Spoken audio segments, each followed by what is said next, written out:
Sveiki, mano vardas yra Trisha. Kai visa tai atsitiko, man buvo 22 metai.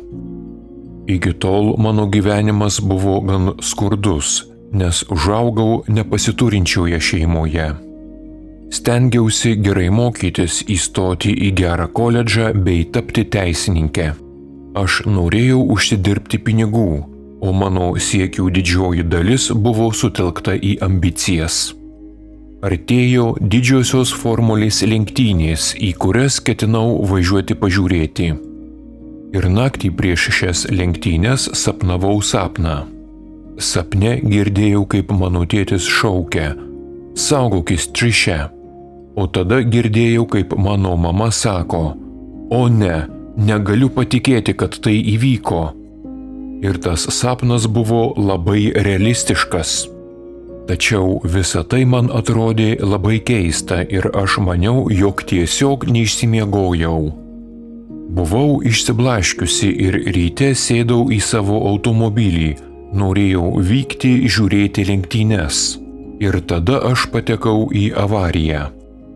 Niekada nepamiršiu, kai greitkelio sankryžoje važiavau per pirmą geltoną šviesoforo signalą. Ir tą akimirką iš priekio atvažiuojantis didelis pikapas trenkėsi kaktomuša į mano automobilį. Aš net nespėjau nuspausti stabdžių pedalo. Mes abu atsitrenkėme važiuodami 100 km/h greičiu, tad smūgis buvo labai stiprus. Kai atvyko policija bei greitoji pagalba, aš buvau prispausta automobilyje ir visiškai negalėjau pajudėti. Ir mane išvežė į ligoninę. Tuo metu aš neturėjau sveikatos draudimo ir atsimenu, priėmimo skyriuje girdėjau 2 medicinos seseles kalbantis, jog šis chirurgas matyt nieko nedarys su šia paciente, kadangi nėra jokio draudimo, mat jis nenorėjo dirbti nemokamai. Taigi mane paliko priėmimo palatoje, kur pragulėjau 17 valandų. Man nedavė jokių vaistų, jokių nuskausminamųjų ir niekas į mane nekreipė dėmesio. Kai atėjo eilė operuoti mane, moteris, kuri mane operavo, jau buvo budėjusi 40 valandų, tad ji buvo labai pavargusi, tačiau vis tiek nusprendė operuoti mane. Ir operacijos metu aš atsiskyriau nuo savo kūno. Žiūrėjau į savo kūną ant operacinio stalo iš viršaus ir tada iš karto supratau, jog egzistencija tęsiasi ir be kūno. Mano sąmonės forma buvo mano kūno veidrodinis atspindys, tačiau ji buvo sudaryta iš šviesos. Save aš suvokiau kaip šviesos būtybę. Aš apsidairiau aplinkui ir viršuje pamačiau 3 protingas šviesos būtybės, kurios buvo nepanašios į nieką, ką kada nors įsivaizdavau ar galvojau. Tai nebuvo nei vyrai, nei moterys, ir šios būtybės buvo su žvilgančiais apsiaustais. Jos man telepatiškai perdavė, jog viskas bus gerai ir man nereikia bijoti, jog viskas yra tvarkoje, jog aš galėsiu ir vaikščioti, ir bėgioti. Jos netgi linksmai ir žaismingai man pasakė: "Štai, žiūrėk." Ir aš pamačiau, kaip jos pasiuntė energijos pliūpsnį, kuris įėjo į chirurgų nugaras ir per jų stuburą nuėjo į jų rankas ir apšvietė visą mano kūną. Taigi supratau, jog tos būtybės esančios ten taip pat dalyvavo mano gelbėjime. Atsimenu, tada pagalvojau, kad mane operavę neurochirurgai buvo tokie puikūs, talentingi ir protingi, tačiau jie visiškai neįsivaizdavo, jog tuo pačiu metu per juos veikia šviesos būtybės. Ši patirtis atrodė visiškai reali. Ir tai buvo labiau realu negu mūsų trimatė realybė Žemėje. Žemėje mes žiūrime į trimatį vaizdą, bet anapus atrodė, jog aš atsidūriau 40, 50 ar 60 dimensijų išmatavime. Taip stipriai viskas buvo realu ir galinga. Tada operacinėje širdies darbą fiksuojančiame monitoriuje pamačiau tiesią liniją ir supratau, jog dabar tikrai esu mirusi, todėl nenorėjau nei žiūrėti, kaip jie mane gaivins. Taigi aš palikau operacinę ir atsidūriau kitoje patalpoje, koridoriuje. Ir pamačiau, kaip mano patėvis automate perka šokoladinį batonėlį. Ir man pasidarė juokinga, kad jis valgo saldainius, nes visada gyrėsi, kad labai prižiūri savo sveiką mitybą, kad jis veganas. Ir aš vėliau mamos paklausiau, ar ji matė, kaip jis pirko šokolado batonėlį. Ji pasakė, kad tuo metu jį klūpėjo ir meldėsi. Ir ji buvo tikra, jog aš miriau operacijos metu. Tada pas ją atėjo mano patėvis ir pasiūlė jai suvalgyti šokolado batonėlį.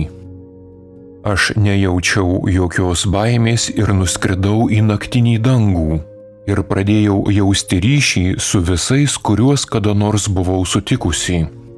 Labai greitai atsidūriau tarp žvaigždžių. Ir mane apėmė gilus ramybės jausmas.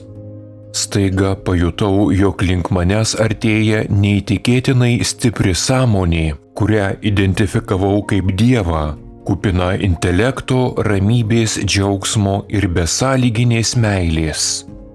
Į mane pradėjo skrieti žinutės, kurios buvo labai paprastos, jog meilė yra viskas ir ji svarbiausia. Ir meilė yra vienintelis dalykas, kurį pasiimame su savimi, kai mes išeiname. Kita žinutė buvo priminimas visiems suartėti su gamta, kad reikia kuo daugiau būti gamtoje. Ir tada priešais save pamačiau vaizdus, kai aš buvau dar maža, kai nuolat žaisdavau gamtoje ir buvau labai laiminga. Toji šviesa parodė daugiau mano gyvenimo. Ten buvo ir man nelabai patinkantys momentai, tačiau tai nebuvo dalykai, dėl kurių mane smerktų dauguma žmonių, kaip alkoholio gėrimas ar įvairūs linksmi vakarėliai. Tai buvo momentai, kai smerkiau kitus žmonės ir buvau jiems grubi. Man parodė, jog tai nėra teisinga, nes aš niekada negalėjau suvokti, kokie jie yra viduje. O mano smerkimas buvo pagrįstas žmonių išorę, kas jie buvo, kokius drabužius jie dėvėjo, koks jų išsilavinimas, koks buvo jų socialinis statusas. Per gyvenimo peržiūrą pastebėjau, jog aš rūpėjau kitiems, bet visą tai aš tiesiog praleidau pro šalį, kadangi visas mano vertinimas buvo pagrįstas išorę, o ne tikrais jausmais. Taigi, viena didžiausių išgyventos priešmirtinės patirties pamokų man buvo išmokti žiūrėti į žmogaus širdį. Ir tada aš atsidūriau labai gražioje vietoje ir pamačiau, jog viskas, kas buvo mirę, yra gyva.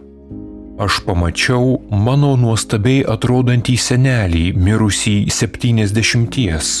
Jis visas švytėjo šviesa. Jis priartėjo prie manęs ir mes telepatiškai bendravome.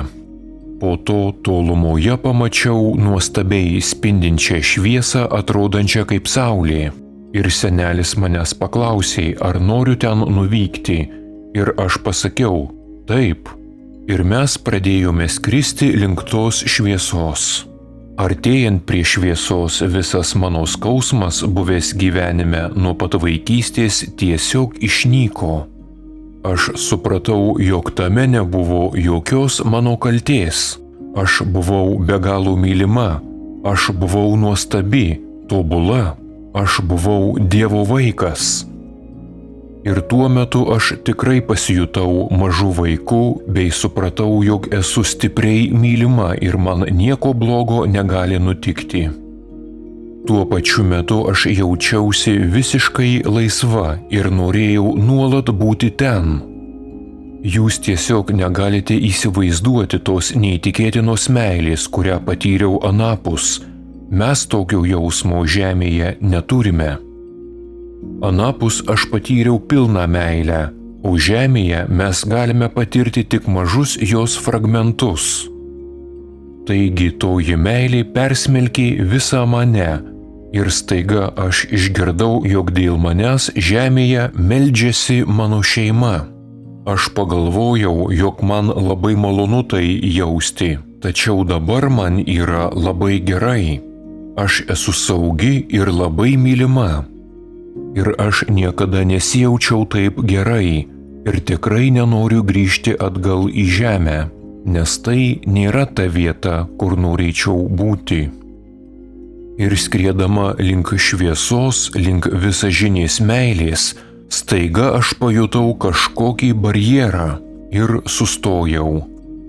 Išgirdau stiprų balsą, kuris man pasakė: pažvelk žemyn. Ten pamačiau vietą žemėje. Ten buvo upė. Tai buvo kaip metafora. Aš supratau, jog tai buvo gyvenimo upė ir man taip pat davė suprasti, jog aš mokysiu žmones.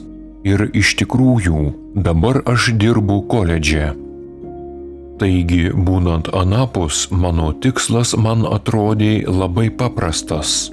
Tiesiog grįžti į žemę ir priminti žmonėms būti savimi, būti geresniems ir atviriems šviesai. Taigi man pasakė, jog aš grįšiu atgal ir būsiu dėstytoja. Ir tada aš paprieštaravau: ne, tikrai ne, nes aš norėjau užsidirbti kuo daugiau pinigų, kadangi beveik visą gyvenimą pragyvenau skurde. Todėl pasakiau, jog tikrai ne. Ir atsimenu, kai tik tai pasakiau, Dievas mane tiesiog stumtelėjo atgal ir aš akimirksniu atsidūriau savo kūne. Kai atsigavau savo kūne, operacija jau buvo pasibaigusi ir medicinos seselės pradėjo man uždavinėti klausimus, ar aš žinau, kas aš esu, koks yra mano vardas. Ir aš pradėjau atsakinėti trečiuoju asmeniu. Jos vardas yra Trisha, bet man reikia grįžti į kūną ir būti ja. O mintyse aš jaučiausi esanti daug daugiau negu šis ribotas fizinis kūnas. Taigi man buvo labai liūdna vėl atsidurti kūne, kuris buvo visas sulaužytas. Po kurio laiko ligoninėje ant kūno man uždėjo gipsą nuo kaklo iki klubų. Žinojau, jog su gipsu man reikės būti beveik pusę metų, kad po to bus ilga reabilitacija, ilgas kelias į gijimą ir kad vėl reikės iš naujo išmokti vaikščioti. Į šį gyvenimą iš anapus grįžau be mirties baimės ir manyje neliko jaudulio dėl ateities. Kai pagijau 2016 metais, aš pradėjau viešai daugiau pasakoti apie savo išgyventą priešmirtinę patirtį. Aš žinau, jog tai, ką patyriau, yra realu. Ir tai man davė suprasti, jog mūsų suvokimas apie realybę yra stipriai ribotas. Mes čia visi galvojame, jog esame tokie protingi, išradingi, naudojantys savo intelektą pasaulio suvokimui bei pažinimui. Tačiau iš tikrųjų mūsų protas yra labai ribotas ir stipriai apriboja mūsų patirtį. Egzistuoja žymiai didesnė bei daug įvairesnė realybė bei sąmonė su daug stipresniu intelektu už mūsų suvokimo ribų.